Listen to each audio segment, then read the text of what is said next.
I ride my bike every morning on the boardwalk, and now that I'm taking progress 7 o'clock.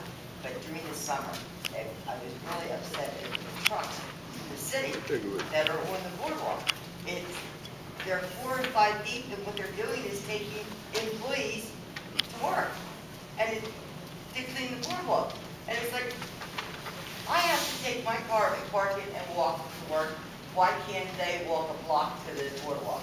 Why do they have to be driven down the boardwalk? That's my biggest gripe. As I said, I agree with you. I think we have too many motorized vehicles on the boardwalk now, including city vehicles. And there are a lot of trucks that I've noticed, who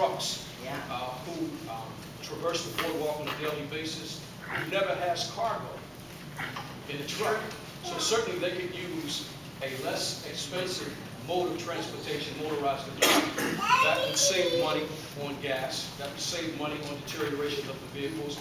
I have an idea and a suggestion.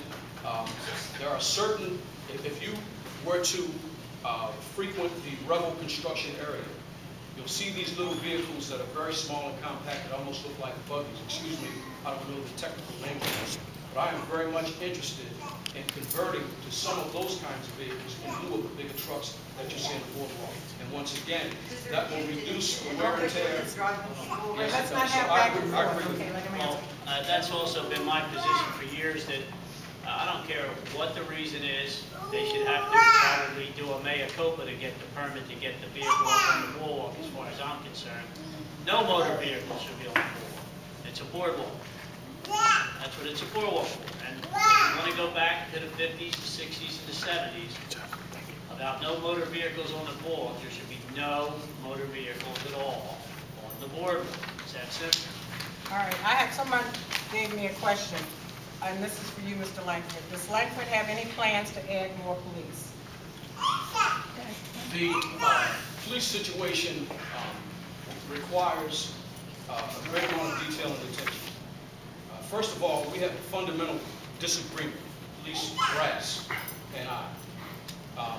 To get to the root of that question, we first need to establish what the current number of police officers on the force happen to be. The salary ordinance allows for 427 officers, but that is a number which has been arbitrarily just pulled out of the sky with no justification whatsoever.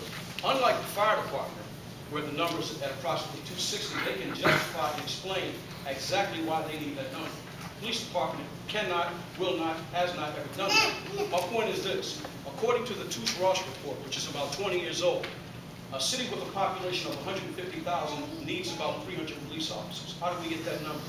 When you add in the 40,000 residents, along with the 50,000 average daily commuters and the 80,000 average daily visitors, you get a population of 150,000. So the question is, how many cops do we need to adequately police a population of 150,000? The Ross report, as I said, says about 300. The Mitchell-Kite study says about 300. The National Police Foundation, which is in Columbia, South Carolina, an organization comprised of retired police chiefs, say that the number should be approximately 300. So if we have 400 police officers, and the experts say that we only need 300, then the police department is going to be hard-pressed to tell me to spend your tax dollars adding more police. I think the question goes more to the heart of employment. As has been mentioned earlier, one of the things that the Langford administration did, we asked the chief, how many cops do you have behind a desk somewhere doing secretarial duties who could be replaced by civilians, and we can put those cops on the street? His answer was 19. I said, okay, put the 19 on the street, and we did that.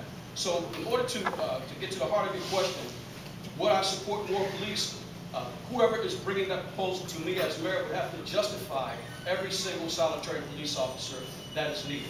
But the first thing that we would have to do is look to see what the current staffing number is, and then make a determination as to whether or not we need more police or whether or not we just need to do a better job of